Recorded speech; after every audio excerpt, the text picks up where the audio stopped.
پاکستان میں ایسا کاروبار ہے جو آپ کو ایک سال میں ارب پتی بنا سکتا ہے۔ جب پورے ملک میں فیکٹریاں بند ہو رہی ہیں، وہاں فارما انڈسٹری اربوں روپے چھاپ رہی ہے۔ آج 2026 کے پاکستان میں کھڑے ہو کر جب ہم اپنے نظام صحت کا ماتم کرتے ہیں تو ایک لرزا دینے والی حقیقت سامنے آتی ہے کہ یہاں انسانی زندگی کی قیمت دوا ساز کمپنیوں کے منافع سے بھی کم ہو چکی ہے۔ یہ محض ایک معاشی بحران نہیں بلکہ ایک منظم اور ریاست کی سرپرستی میں ہونے والی ڈکیتی ہے، جس کا جشن بڑی فارما کمپنیوں کے ایئر کنڈیشن کمروں میں منایا جا رہا ہے۔ سال 2025 کے مالیاتی نتائج ہماری آنکھیں کھولنے کے لیے کافی ہیں، جہاں لسٹڈ فارما سیکٹر کے منافع میں 78% کا ہوش ربا اضافہ ہوا اور یہ مجموعی منافع ریکارڈ توڑ 42 ارب روپے تک پہنچ گیا ہے۔ یہ وہی خون پسینے کی کمائی ہے جو ایک غریب باپ نے اپنے بچے کی زندگی بچانے کے لیے جمع کی تھی، لیکن وہ اسی کارپوریٹ لالچ اور سیاسی گٹھ جوڑ کی نظر کر بیٹھا۔ اس ظلم کی بنیاد فروری 2024 میں اس ڈی ریگولیشن پالیسی کے ذریعے رکھی گئی جس نے منافع خوروں کو عوام کی شاہ رگ پہ چھری چلانے کا بلینک چیک دے دیا۔ حکومت نے مارکیٹ مقابلے کا جھوٹا لالی پاپ دے کر ادویات کو کنٹرول سے آزاد کیا، لیکن نتیجہ یہ نکلا کہ 55% سے زائد برانڈز نے قیمتوں میں ایسا اضافہ کیا کہ عوام کی چیخیں نکل گئی۔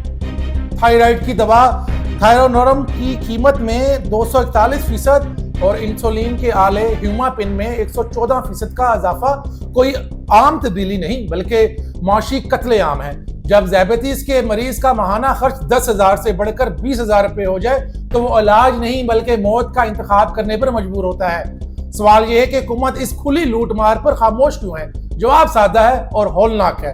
ریاست خود اس جرم میں برابر کی شریک ہے۔ آج پارلیمنٹ کے ایوانوں میں بیٹھے آدھے سے زیادہ با اثر چہرے یا تو براہ راست ان فارما کمپنیوں کے مالک ہیں یا ان کے کاروبار میں گہرے شراکت دار ہیں۔ جب قانون بنانے والے خود ان کمپنیوں کے شیئرز ہولڈرز ہوں تو وہ عوام کے حق میں قانون کیوں بنائیں گے؟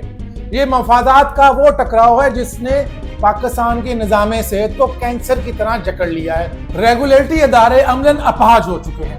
پورے پاکستان میں 700 سے زائد مینوفیکچررز کی نگرانی کے لیے صرف 2 ڈرگ انسپیکٹرز موجود ہیں۔ کیا 2 انسان ان سینکڑوں مگرمچھوں کی بدعنوانی کو روک سکتے ہیں جنہیں ایوانوں کی پشت پناہی حاصل ہے؟ ٹرانسپیرنسی انٹرنیشنل پاکستان نے خود ان سنگین خلاف ورزیوں پر وزیر اعظم کو خط لکھ کر خبردار کیا، لیکن جب محافظ ہی لٹیرے بن جائیں تو فریاد کس سے کی جائے؟ یہ مافیا اب فیکٹریوں سے نکل کر آپ کے ڈاکٹر کے کمرے تک پہنچ چکا ہے۔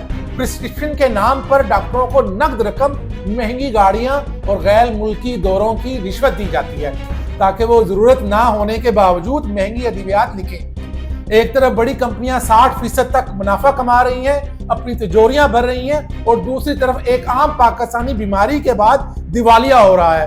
اب خاموشی کا وقت ختم ہو چکا ہے۔ جب تک ان کمپنیوں کے سیاسی مالکان کا گھیراؤ نہیں کیا جائے گا اور ادویات کی قیمتوں پر دوبارہ سخت سرکاری کنٹرول نافذ نہیں ہوگا، تب تک یہ انسانی جانوں کا سودا جاری رہے گا۔ یہ نظام صحت نہیں، ایک سیاسی سرپرستی میں چلنے والی منظم لوٹ مار ہے۔